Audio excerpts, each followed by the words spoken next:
औज़ुबिल्लाहिमिनश्शैतानिर्रजीम बिस्मिल्लाहिर्रहमानिर्रहीम। आज का जो हमारा टॉपिक है वो एक्चुअली कूलम्स लॉ के बारे में है। और कूलम्स लॉ इंतहाई इम्पोर्टेंट है पेपरों के लिहाज से। 90% से ज़्यादा चांसेस है उसके पेपर में आने के। तो इसलिए वीडियो को कम्प्लीटली देख लीजिएगा, आखिर तक देख लीजिएगा, क्योंकि इसमें मैंने एंटी टेस्ट के लिहाज से भी और जो है ना आम पेपर के लिहाज से भी बहुत इम्पोर्टेंट एमसीक्यूज़ भी बताने हैं इसमें से। और जो स्टूडेंट्स नए हैं तो काइंडली चैनल को सब्सक्राइब करें, लाइक करें और कमेंट करें और बेल आइकन को प्रेस करना ना भूलें ताकि आइंदा आने वाली वीडियोस की नोटिफिकेशन आप लोग के पास आ सके। तो कूलम्स लॉ शुरू करने से पहले थोड़े जो मेन कॉन्सेप्ट है कूलम्स लॉ के बारे में वो मैं बताना चाहूँगा। कूलम्स लॉ किस में है? इलेक्ट्रोस्टैटिक्स में है। इलेक्ट्रोस्टैटिक क्या है? Electro means charge, static means rest. यानी इलेक्ट्रोस्टैटिक ब्रांच है, किस चीज़ का ब्रांच है? फिजिक्स का ब्रांच है, जिसमें हम स्टडी करते हैं चार्ज को रेस्ट के पोजीशन पे। यानी electrostatic is a branch of physics in which we study charges at rest. अच्छा जी, ये तो हो गई इलेक्ट्रोस्टैटिक। अब बच्चों को मेन कन्फ्यूजन किस चीज़ में होती है? चार्जेस के मुतालिक होती है। उनको ये नहीं पता होता कि चार्ज एक्चुअली होता क्या है, उसकी एक्चुअल डिफिनीशन क्या है। थर्ड क्लास से, फोर्थ क्लास से, 5 क्लास से चार्जेस के बारे में पढ़ते हैं, लेकिन बच्चों का कंसेप्ट नहीं बनता 12वीं जमात तक, सेकंड ईयर तक भी बच्चों का जो कंसेप्ट चार्ज के मुतालिक नहीं बनता। उनको बस सिर्फ ये पता होता है कि चार्ज क्या करते हैं, same charge repel each other and opposite charge attract each other. बाकी उनको नहीं पता होता कि चार्ज एक्चुअली किस तरह बनता है। अच्छा जी, तो चार्ज की डिफिनीशन क्या है? हर एटम जो है वो क्या है? न्यूट्रल होता है। उस पर ना पॉजिटिव चार्ज होता है और ना नेचुरली ना नेगेटिव चार्ज उस पर होता है। अब चार्ज किसकी वजह से किसी एटम के ऊपर आता है? वो आता है इलेक्ट्रॉन की वजह से। एटम के न्यूक्लियस के ऑर्बिट्स में क्या होते हैं? इलेक्ट्रॉन रिवॉल्व करते हैं। तो ये इलेक्ट्रॉन अगर उस एटम से निकल जाए, यानी उसमें इलेक्ट्रॉन की कमी आ जाए, डिफिशियंसी आ जाए, तो उस पर पॉजिटिव चार्ज आता है। फ़र्ज़ करें एक इलेक्ट्रॉन एटम से बाहर निकल गया तो उस पर एक पॉजिटिव चार्ज आता है।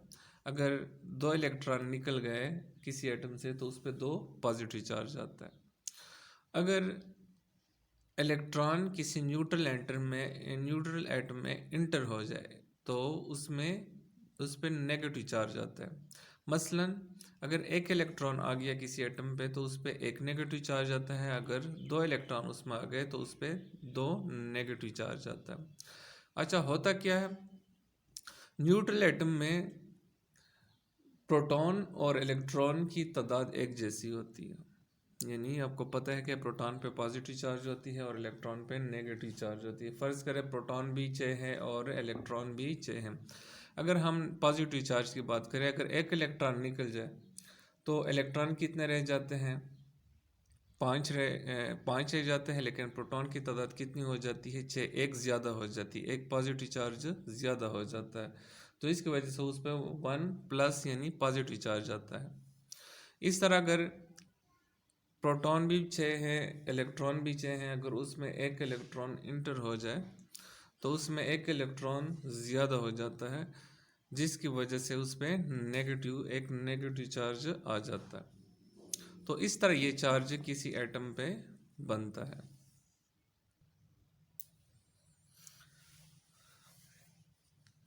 तो नेगेटिव चार्ज और पॉजिटिव चार्ज इस तरह बनते हैं। जो बेसिक चार्ज की जो वैल्यू है वो कितनी है? E is equal two plus minus 1.6 multiply 10⁻⁹ coulomb. Plus का निशान इसलिए लगाया हुआ है कि अगर किसी एटम पे पॉजिटिव चार्ज है तो उसके साथ प्लस 1.6 मल्टीप्लाई 10⁻⁹ कूलम लगाया जाता है। अगर नेगेटिव चार्ज है किसी एटम के ऊपर तो उसके साथ हम क्या लगाते हैं? माइनस लगाते हैं। And coulomb is the unit of charge. अच्छा, ये तो सबको पता है कि सेम चार्ज क्या करते हैं, repel each other, and opposite charge क्या करते हैं, अट्रैक्ट ईच अदर। अच्छा, फिर से ज़रा देखिए इलेक्ट्रोस्टैटिक क्या है। ये electro means charge and static means rest, यानी ये electrostatic is the branch of physics in which we study charges at rest. Charge क्या है? चार्ज किसी एटम पर इलेक्ट्रॉन की एक्सिस यानी इलेक्ट्रॉन का ज़्यादा हो जाना, या डिफिशियंसी इलेक्ट्रॉन का किसी एटम पर कमी आ जाना, तो उसे हम क्या कहते हैं कि this atom will be charge. जैसा कि एक नॉर्मल एक बंदा है, अगर उससे हम ज़बरदस्ती पैसे उनसे ले लें तो क्या बन जाए, वो उस पर क्या हो जाता है, गुस्सा हो जाता है, चार्ज हो जाता है। या उसको हम पैसे दे दे फिर भी जो है ना वो खुशी उसके जो है ना उसमें आ जाती है, तो वो चार्ज बन जाता है। ठीक है ना। इसी तरह यहाँ पे भी जो है ना नेचुरल फिनोमिना, इधर भी यही होता है। अब ये जो चार्जेस है ये क्या करते हैं, अगर सेम चार्जेस है तो रिपेल करते हैं, अपोजिट चार्जेस है तो अट्रैक्ट करते हैं।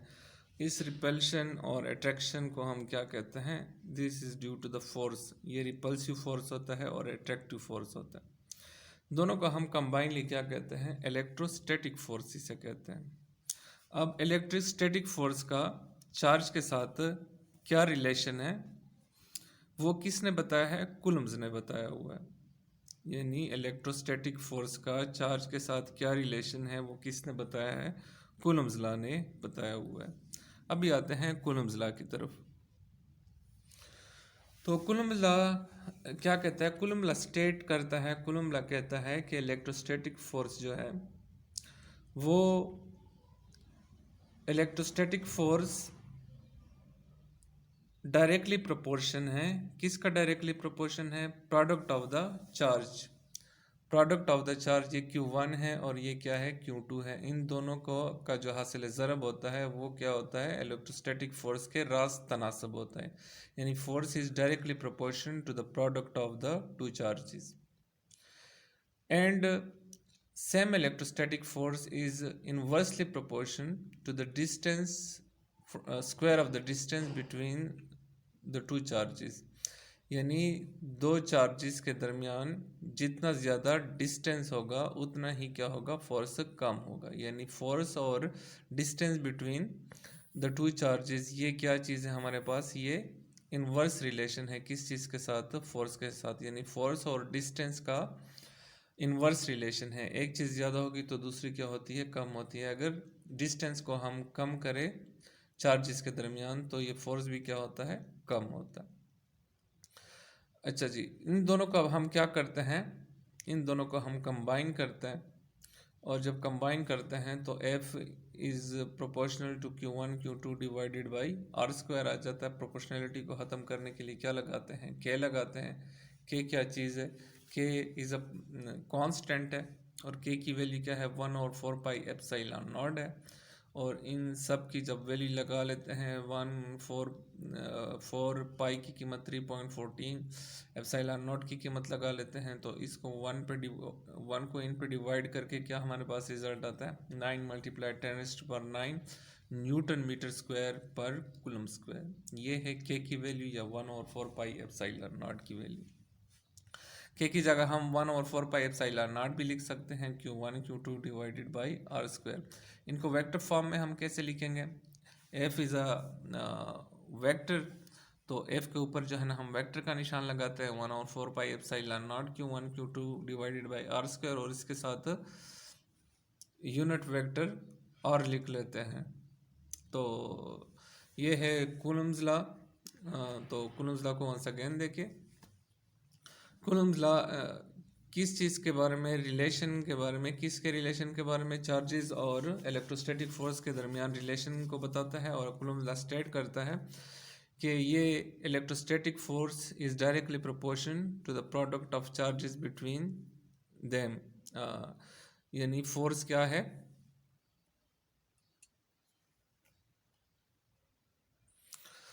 Electrostatic force is directly proportion to the product of charges. यानी दो चार्जेस के दरमियान दो चार्जेस का जो हासिल ज़रब होता है, जो प्रोडक्ट होता है, वो डायरेक्टली प्रोपोर्शन टू फोर्स होता है, and force is inversely proportion to the square of the distance between them. यानी डिस्टेंस और फोर्स के दरमियान इन्वर्स रिलेशन है, और प्रोडक्ट ऑफ द चार्ज और फोर्स के दरमियान डायरेक्ट रिलेशन है। चार्जेस के मैग्नीट्यूड हम बढ़ाते जाएंगे तो फोर्स भी क्या होता जाएगा, बढ़ता जाएगा। डिस्टेंस बढ़ाते जाएंगे तो फोर्स क्या होता जाएगा, कम होता जाएगा। डिस्टेंस कम करेंगे तो फोर्स क्या होता जाएगा, ज़्यादा होता जाएगा। दोनों को हमने क्या कर लिया, कंबाइन कर लिया। फिर प्रोपोर्शनलिटी को ख़त्म करने के लिए हमने के लगा लिया, और के की वैल्यू 1/4πε0 लगा ली। 1/4πε0 की कीमत क्या है, 9 × 10⁻⁹ न्यूटन मीटर स्क्वायर पर कूलम स्क्वायर है। और जब हम इसको वेक्टर फॉर्म में लिखते हैं तो एफ के ऊपर एरो लगा लेते हैं और यहाँ पे यूनिट वेक्टर लगा लेते हैं। यहाँ पे एक और चीज़ बताते चलूँ कि ये जो चार्जेस हमने लिए हैं ये पॉइंट चार्जेस है। पॉइंट चार्ज कौन से चार्जेस होते हैं, ऐसे चार्जेस जिसकी जो साइज़ है, ये चार्जेस की जो साइज़ है वो बहुत ही कम हो distance between the two charges. अगर दोनों चार्जेस के दरमियान जो फासला है वो ज़्यादा है किस चीज़ से, इन दोनों चार्जेस के साइज से, तो ये दोनों चार्जेस क्या कहलाते हैं, पॉइंट चार्ज कहलाते हैं। तो इसको ज़रा फिर से देखें। Coulomb law state that electrostatic force between the two point charge is directly proportional to the product of two charges, and in electrostatic force is inversely proportional to the square of the distance between them। तो ये हमारे पास Coulomb's law. अच्छा, ये एक MCQs है Coulomb's law के बारे में, और जो बहुत ही इम्पोर्टेंट है एंट्री टेस्ट के लिहाज से भी और पेपर के लिहाज से भी बहुत इम्पोर्टेंट है। तो आइए चलते हैं उसकी तरफ। अभी हमने लास्ट में कूलम्स लॉ किस फॉर्म में लिखा, वेक्टर फॉर्म में लिखा कि एफ वेक्टर के Q1 Q2 divided by are square, और आर के साथ क्या लगाया हुआ है, ये sorry this is unit vector, इसके साथ जो है ना ये यूनिट वेक्टर है। अच्छा जी, अब हमारे पास फर्ज करें एमसीक्यूज है। कूलम लॉ इज, पहला है 1/4πε Q1 Q2 divided by are. B क्या है, 1/4πε0 Q1 Q2 divided by R cube, और आर यूनिट वेक्टर है। 1/4πε0 Q1 Q2 divided by R cube, और साथ में यूनिट वेक्टर की जगह हमने वेक्टर लगाया हुआ है। और 1/4πε0 Q1 Q2 divided by are square, और आर के साथ इधर वेक्टर लगाया हुआ है। तो बच्चे सोचते नहीं हैं, बस ये देखते हैं कि यहाँ पर क्या है, आर है, सिंगल आर है, यहाँ पे क्या है, ये भी गलत है, यहाँ पे आर क्यूब है तो ये भी गलत है, यहाँ पे भी आर क्यूब है, ये भी गलत है। तो ये वाला उसको क्या लगता है, सी का जो ऑप्शन है वो उनको सही लगता है, लेकिन एक्चुअली बात इस तरह नहीं है। चलो हम इसको सॉल्व करते हैं कि इन चारों में से कौन सा रिजल्ट आता है। हमने वेक्टर फॉर्म में लिखा f is equal to 1/4πε0 Q1 Q2 divided by are square and R unit vector. अच्छा, हमें पता है कि यूनिट वेक्टर फर्स्ट ईयर में आप लोगों ने पढ़ा हुआ है वेक्टर में कि यूनिट वेक्टर क्या होता है, vector divided by its magnitude.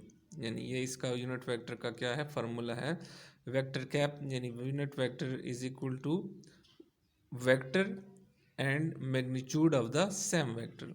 तो हम यहाँ पे यूनिट वेक्टर की जगह ये वाला फार्मूला लिखते हैं, vector and magnitude of the same vector.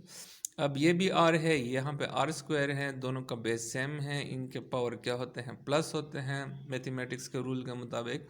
तो ये आर एंड आर स्क्वायर क्या बन जाता है, आर क्यूब, और इधर वेक्टर आ जाता है। अब देखें कि ये कौन सा वाला ऑप्शन इसमें, ये वाला ऑप्शन है। तो ये वाला ऑप्शन जो है ना, थर्ड वाला ऑप्शन ये वाला आता है। तो इसमें जो थर्ड का ऑप्शन है ये सही वाला ऑप्शन है। तो ये मोस्टली जो पेपर हैं ईटा के जो पेपर हैं और आम जो पेपर होते हैं कॉन्सेप्चुअल क्वेश्चंस में जो है बीए आ सकता है, और एंट्री टेस्ट में कभी बहुत इम्पोर्टेंट एमसीक्यू है। अगर फिर भी इस टॉपिक में कोई प्रॉब्लम हो तो आप लोग कमेंट कर सकते हैं। और जिन्होंने, फिर एक दफ़ा बता देता हूँ, जिन्होंने सब्सक्राइब नहीं किया हुआ वो सब्सक्राइब करें और बेल आइकन को प्रेस करना ना भूलें, ताकि आइंदा आने वाली वीडियोस आप लोगों को पहुँच सके। थैंक यू, अल्लाह हाफिज़।